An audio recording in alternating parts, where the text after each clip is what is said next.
En 1872 se encontró un barco a la deriva en el Océano Atlántico, en condiciones casi perfectas, pero con un problema. No había nadie a bordo. Con el tiempo, la historia del Mary Celeste se convirtió en uno de los más grandes y famosos misterios del mar.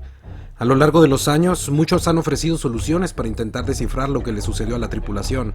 Pero, ¿alguno de ellos es correcto? Quédate conmigo en este video para conocer la historia del Mary Celeste, el barco fantasma.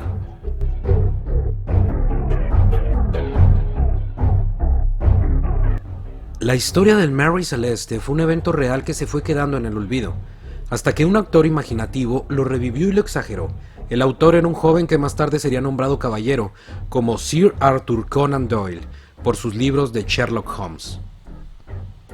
Era un cuento escrito bajo el seudónimo de W. Small para el número de enero de 1884 del Cornhill Magazine, titulado Declaración de J. Hapgood Jepson. Conan Doyle dramatizó la historia agregando toques tales como comidas servidas en la mesa, té hirviendo en la estufa y el barco navegando audazmente hacia el puerto de Gibraltar sin nadie al timón. Hoy en día, la mayoría de las personas que han oído hablar del barco piensan que esta historia es lo que realmente sucedió. Pero no es así. El de Conan Doyle fue solo la primera de muchas de estas creencias. Un artículo de una revista de 1913 fue el relato falsificado de un hombre llamado Fosdyke, que afirmó haber sido un polizón a bordo del Mary Celeste. Vio a toda la tripulación caer por la borda mientras presionaban contra la barandilla para ver a 3 hombres hacer una carrera de natación. Luego logró ser el único que no fue comido por los tiburones, y finalmente llegó a la costa de África.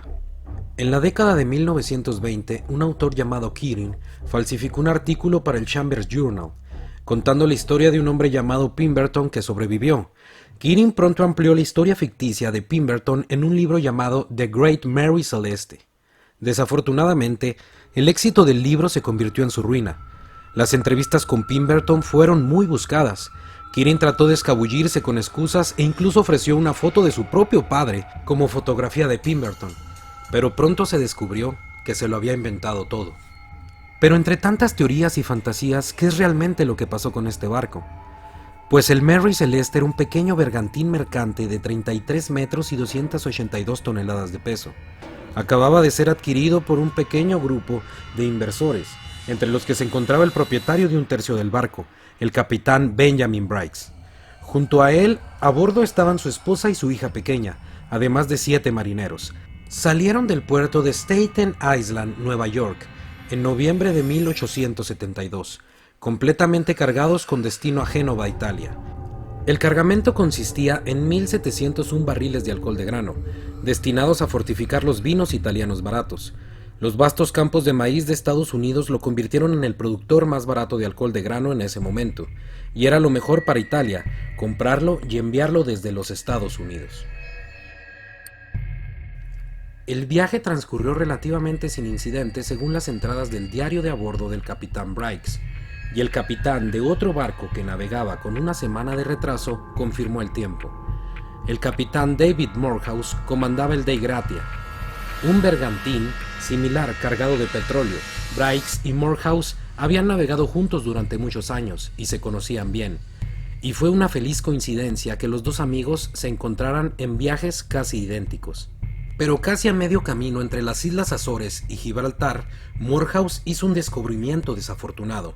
El Dei Gratia alcanzó inesperadamente al Mary Celeste y lo encontró a la deriva. Morehouse envió un grupo a investigar y encontró al Mary Celeste sin tripulación. Fue un hallazgo extraño. No había signos evidentes de problemas y todo parecía estar en orden, pero había algunas pistas interesantes. El Mary Celeste había sido equipado con una yola, y aunque ese término generalmente describe un tipo de velero, en este caso se refiere a un bote de remos que fuera capaz de navegar, o lo que es lo mismo, un bote salvavidas. El bote salvavidas normalmente se almacenaba encima de la escotilla de carga principal entre los 2 mástiles, pero ya no estaba, y se habían bajado las barandillas de un costado del barco, lo que indicaba que el bote salvavidas había botado con normalidad. Las otras 2 escotillas de carga, la escotilla de proa en la cubierta de proa y la escotilla de lazaret sobre un pequeño compartimiento en la popa habían sido retiradas y guardadas, dejando al descubierto el cargamento de alcohol. Cuando Morehouse encontró el barco, navegaba con velas mínimas, la gavia inferior de proa y 2 foques. El análisis moderno ha confirmado que Morehouse lo encontró justo donde se esperaba que estuviera, impulsado principalmente por las corrientes, si no hubiera estado bajo el control del timón desde que pasó las Islas Azores. Curiosamente, faltaba la driza de pico principal, la que es la cuerda más robusta del barco, y muy probablemente era la misma cuerda que se encontró cortada y arrastrada en el agua detrás del barco. Había una cantidad significativa de agua en la sentina y los camarotes del barco, pero se cree que esto era realmente coherente, con las escotillas y el tragaluz abiertos. El Mary Celeste había estado dando vueltas durante al menos 10 días desde sus últimas entradas en el diario. El clima más fresco obligó a la tripulación a acortar las velas, y por eso no es de extrañar que se hubiera encontrado algo de agua en el interior del barco. Como sus provisiones estaban en buen estado y el barco estaba en perfectas condiciones para navegar, Morehouse envió una tripulación mínima a bordo del Mary Celeste y lo llevó a Gibraltar, donde se informó de la pérdida y se llevaron a cabo investigaciones con el fin de dar con la tripulación y rescatarla. Cuando se descargó y examinó el cargamento, 9 de los barriles de alcohol estaban vacíos, intactos pero vacíos. Las primeras teorías se centraron rápidamente en la relación entre Briggs y Morehouse, y se lanzaron cargos de conspiración y fraude de seguros, pero estas teorías no tenían sentido desde el punto de vista de las ganancias, ya que el seguro solo cubría el valor de la carga y no indemnizaba por pérdidas humanas. Durante un tiempo, algunos creyeron que se había producido piratería, o que tal vez la tripulación de Briggs se había amotinado en su contra, pero todas esas historias se derrumbaron bajo el escrutinio y la falta de evidencia. Desde entonces, se ha especulado con toda clase de teorías como trombas marinas y olas rebeldes. Una en particular de un marinero llamado Williams propone que un maremoto golpeó el fondo del océano y afirma que las armadas de Estados Unidos y Gran Bretaña saben que tales terremotos pueden destruir embarcaciones con poderosas ondas de choque, pero lo encubren, por lo que generalmente nunca se sabe. La teoría de Williams es que esta sacudida repentina liberó brasas de la estufa del barco, por lo que la tripulación huyó del barco por temor a que las brasas incendiaran la reserva de alcohol. Williams afirma que hay numerosos ejemplos de barcos que sufrieron graves daños por tales ondas de choque, pero como no se observaron daños en el Mary Celeste, su explicación parece arbitraria. Algunas pruebas físicas sugieren fuertemente la que se ha convertido en la teoría favorita de muchos, basada en esos 9 barriles vacíos descubiertos en Gibraltar. La razón por la que estaban vacíos habría sido clara para cualquier tonelero, que es una persona especializada en la fabricación de barriles. Todos los barriles eran de roble blanco, excepto esos 9 que eran de roble rojo. Los barriles de roble blanco son impermeables, por lo que se utilizan en su mayoría para contener vino u otros líquidos, mientras que los barriles de roble rojo, por otro lado, no son impermeables, por lo que deben utilizarse en productos secos. Pero por alguna razón, Meissner, Ackerman & Company, propietario del alcohol, usó 9 barriles del tipo incorrecto. En algún momento del viaje, o posiblemente incluso antes, estos barriles se habrían empapado. El alcohol se evapora con bastante rapidez, por lo que el olor habría impregnado la bodega de carga del barco. No queda registro de dónde se encontraban los 9 barriles de roble rojo en esa pila de 1701 barriles, pero es probable que la mayoría de ellos estuvieran ocultos a la vista.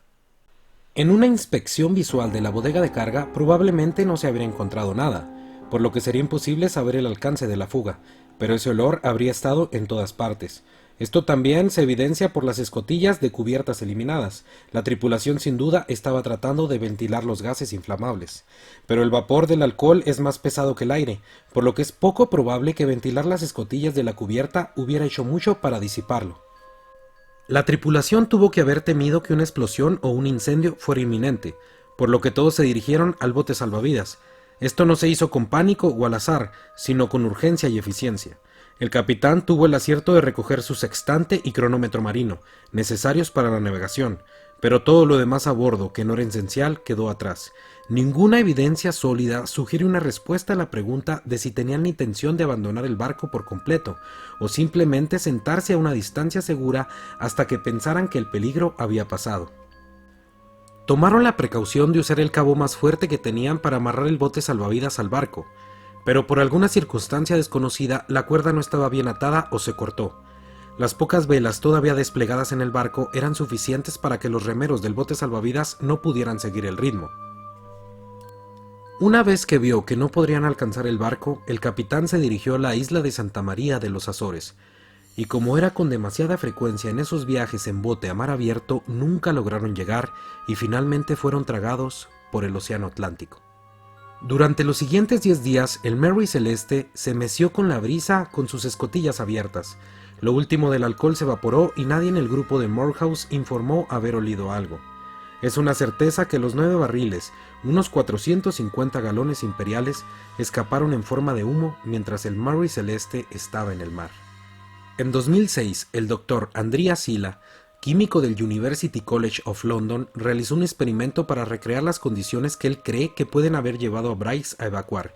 El Dr. Silla llenó un compartimiento con cubos de papel y gas butano y lo encendió. La combustión resultante produjo un repentino destello que fue visualmente dramático, pero fue lo suficientemente frío y rápido para que el papel no se quemara. El Dr. Silla teorizó que tal vez tal destello había ocurrido en el compartimiento de carga del Mary Celeste, asustando a la tripulación y temiendo que una explosión mucho mayor podría haber sido inminente. Los vapores de etanol en el barco se quemarían aún más frío y más rápido que el butano, aunque probablemente mucho menos llamativo, con una llama azul o invisible, a diferencia del destello amarillo del butano, pero ciertamente hubiera sido igual de alarmante para la tripulación si hubiera sucedido. Sin duda alguna, la causa de la desgracia de la tripulación del Mary Celeste fue el abandono voluntario. Pero no podemos estar seguros de qué provocó la evacuación. Parece que hay pocas razones para especular más allá de lo que está mejor respaldado por la evidencia: humos potentes y peligrosos de los barriles de roble rojo empapados en alcohol. La acción de Bryce, aunque finalmente fue desastrosa, fue más que razonable en ese momento. Sin duda, la desaparición de la tripulación del Mary Celeste es uno de los misterios más grandes de la navegación y uno de los que nos despierta más curiosidad.